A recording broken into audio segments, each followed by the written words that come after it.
So I've done a couple of videos before on Jordan Peterson, and I thought it was appropriate to do another one. Um, this is basically what his trick is, like how he gets people in. So we're going to talk about the audience that he's attracting. We're going to talk about how he's attracting that audience and where he's leading them.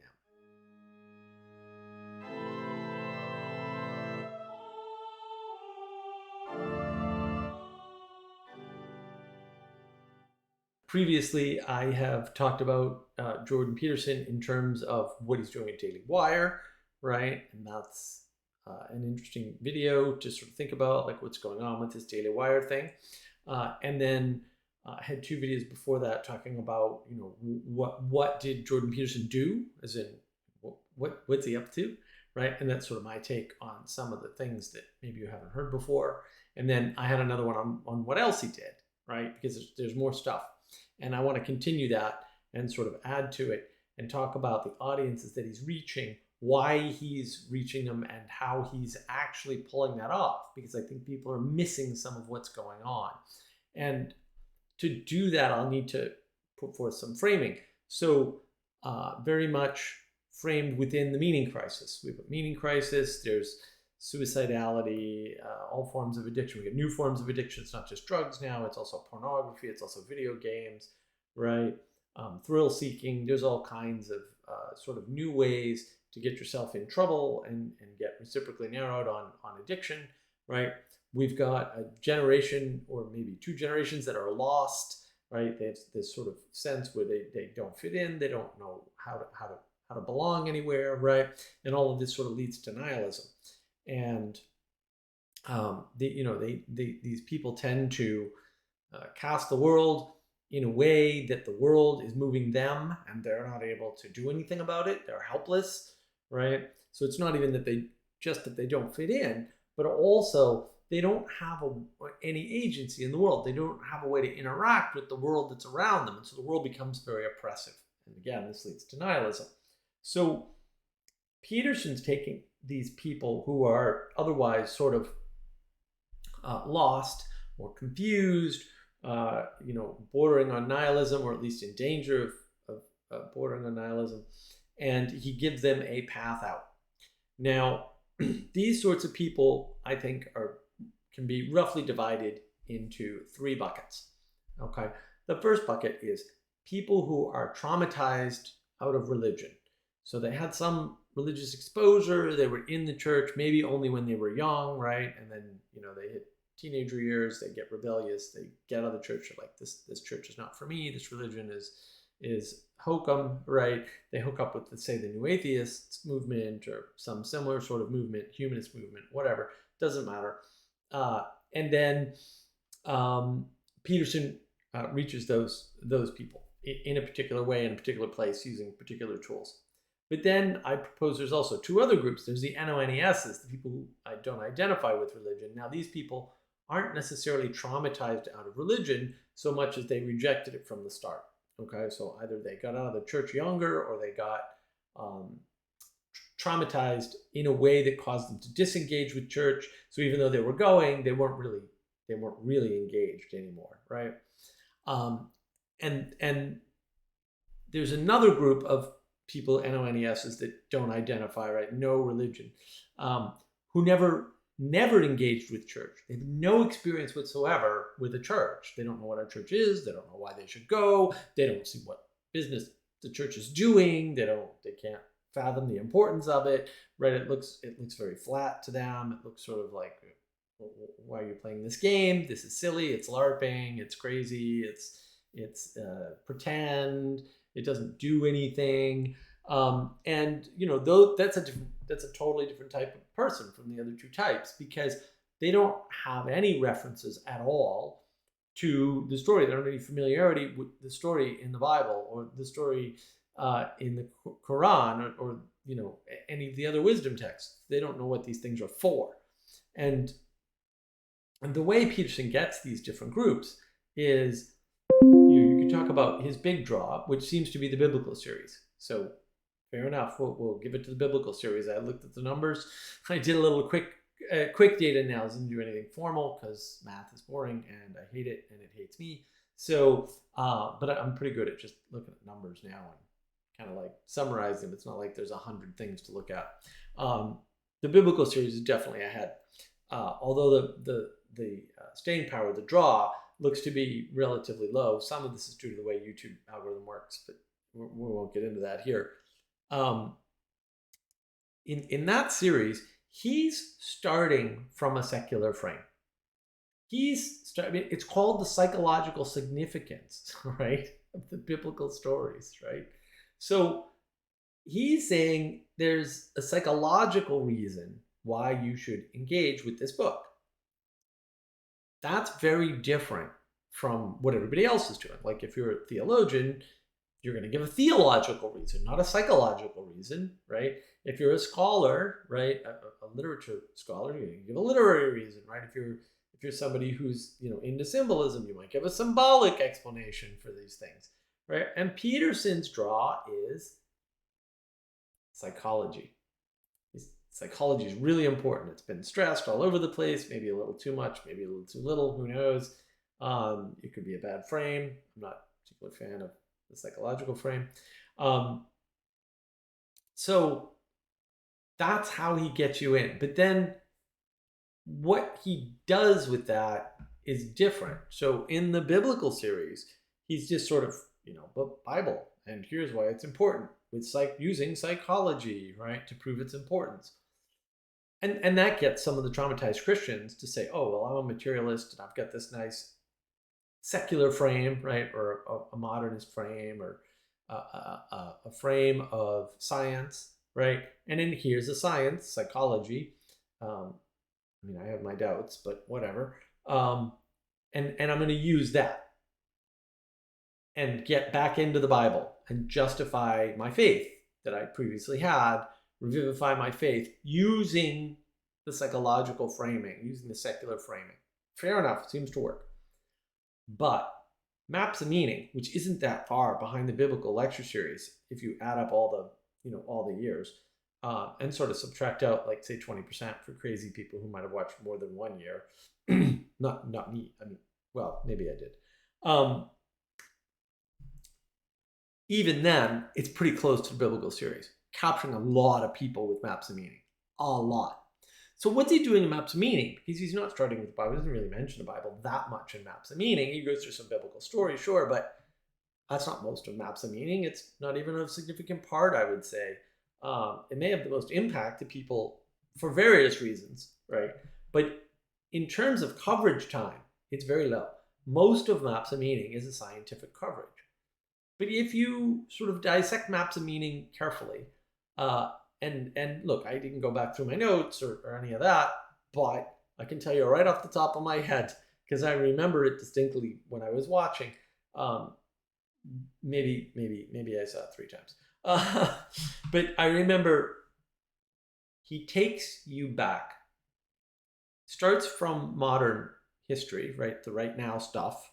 Says, hey, here's what's going on. Here's some trends in media, right? Here's some psychology. Here's some trends in media, right? And then here's sort of some psychological history, right? So we're going to go through The Lion King. We're going to go through Pinocchio. We're going to talk about Carl Jung. We're going to talk about Nietzsche, not Nietzsche's philosophy, right? We're going to talk about Nietzsche's prophecy, right? We're talking a little bit about Carl Jung in psychology, but we're talking about Carl Jung's prophecy as well. We're not talking about Nietzsche's philosophy, not in the positive anyway, right? We're going through World War II, like we're going back through all this stuff.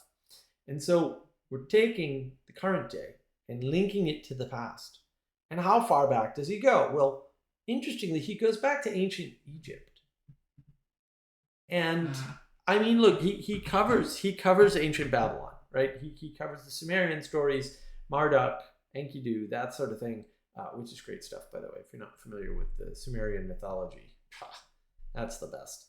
But really, he takes you back to Egypt every time. And then from Egypt, he re-enters the story, the historical story. So we've gone from a sort of modernist psychological framing, right? Back through, say, the psychological patterns, right? To the beginnings of psychotherapy, to World War II, bad things that happened there, right? That are wrapped up in psychology, right? And then he goes back further to the roots of psychology, right? He's talking a lot about the psychotherapists and prophecy. He's talking about Nietzsche and prophecy, right? And then he's really delving into history and mythos and tying that mythos back to modern psychology. And fair enough. And in the middle, he's sprinkling a ton of science, a ton of little pieces about here's how your physical sight works. Here's how you know what to do in the world. That would be called relevance realization, roughly speaking, right? You know what to do in the classroom because you know you're not the teacher, and you know where the teacher is because all the chairs are pointed, right? He does this whole agent arena relationship thing rather nicely, actually. But he goes to Egypt and he sort of focuses on the Egyptian mythology and the historical Egyptian archaeology, right? He actually talks about some of this stuff. And then he jumps you into the Bible. And it's interesting because the Bible and Egypt, they have a historical link. You can make that link. So you go back in history, a little further, and then you go back a little bit. You go forward a little bit more, right, back to Egypt, and then you're like, okay. And then you segue into the biblical story. And this takes you in a purely secular or scientific path into the Bible, right? Because you've linked the symbolism with the psychology, and the rest of it's historical linkage. It's archaeology and mythos. We have the archaeology for the mythos of Sumeria and Egypt for sure. But and he touches on other mythoses as well and ties them in historically. And then you're in the Bible, and now you can go all the way back to Genesis. You can go all the way forward, to Jesus. It doesn't matter in some sense, right? Because once you're there, you're there. It's a very interesting way to get people who are NONESs, right? Nuns, they identify with no religion, into the sphere of the biblical symbolism and richness of the wisdom texts, right? And so the methodology of doing that is basically giving you a materialist frame for accepting ethereal things, right? Spirit-based things that aren't tangible in the world, like wisdom and virtues and values, right? And so that's a very clever trick, and that's something that Jordan Peterson does. And you can see how he's getting roughly, again, 3 different audiences, roughly speaking.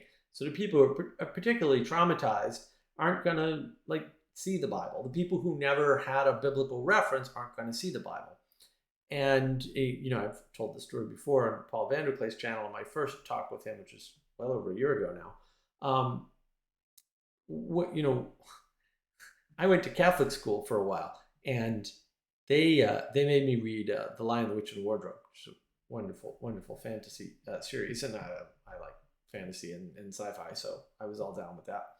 And the reason why is because I insisted, at the time it was a new law in the state of Massachusetts, I insisted that I want to take ethics and didn't want to be taught this religion stuff because religion stuff, who wants that?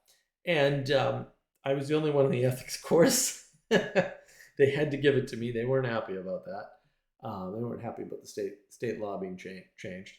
And then at the end, the teacher that was proctoring the course, and basically it was just me sitting in a room reading a book, basically, and then every once in a while he'd come in and ask me a question, but it was really honor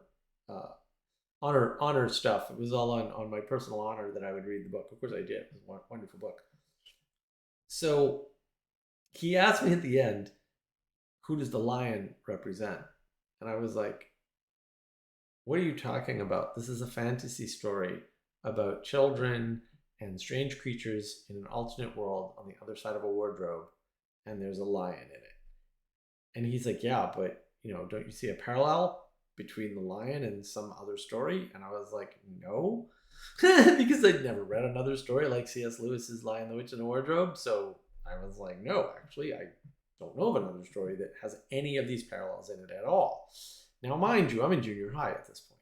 Like, this is, I'm not 8, So, frustrated, he finally said, well, yeah, it's the same as the story of Jesus. And I was like, maybe, I don't know. I've never read that story. And he didn't know what to do. He didn't know what to do. So you can't sell the Bible to somebody like that. Like they don't have a reference for it. They don't have a frame of reference. Why should I care? Oh, there's a psychological and historical and symbolic linkage in the Bible. Oh, that's interesting. Weird. How does that work? Oh, you go back through history, you kind of figure it out. Egypt, yeah, Egypt, sure. Oh, Egypt's mentioned in the Bible. Oh, yeah, of course it is. Yeah, absolutely, right? So you can see the way in. There's a door there for sure. And Peterson, look, does he do it deliberately? Did he have it all planned out? Is maniacal mind from day one? Probably not, right? I think things that get discovered in distributed cognition with your own audience, right? He kind of talks about that, especially with respect to World War II, right? And certain dictators, right? They're audience capture. They're moved by the crowd. They see what the crowd likes. They say more of it. Peterson does the same thing in his classroom, right, over the years. So you can see the way in which this is playing out. That's a door for those people who have, little access through their childhood, right, or family connections into the Bible, to get into the Bible, to find interest in the Bible. And the better question is, why is Peterson the one doing this and not the churches? All right. And look, I mean, this is just a thought experiment at this point. I'm not going to even attempt to answer that question in this video. I really want to focus on Jordan Peterson and his effect, right?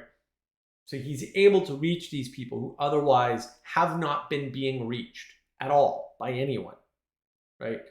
At all. He's the only one that's doing it. And now maybe he's not the only one, but he's still the most successful by far, and there isn't a number 2 in the rearview mirror for him. And I hope he keeps up the good work. I know he's reaching a larger audience. I hope he continues to do that. But it's important to know what he's doing. Like, it's important to see all the different things that he's doing. And that's why I've made 3 videos of what he's doing and one on his transition over to Daily Wire. And so I hope that this video helps you to sort of appreciate the depth and the breadth of what Peterson's doing, what the audiences really are. It's not just people. It's not random people, right? There's actual audiences here, as there have to be, right? It's hard to give a universal signal. You can kind of do some of that, but it's really hard, and almost nobody else is, certainly not in the religious space. So hopefully you found that helpful in navigating, circumambulating Jordan Peterson and what he's been up to. And I just want to appreciate for a moment that you're sticking with my videos and finding them useful and giving me the thing that I am most appreciative for, which is your time and attention.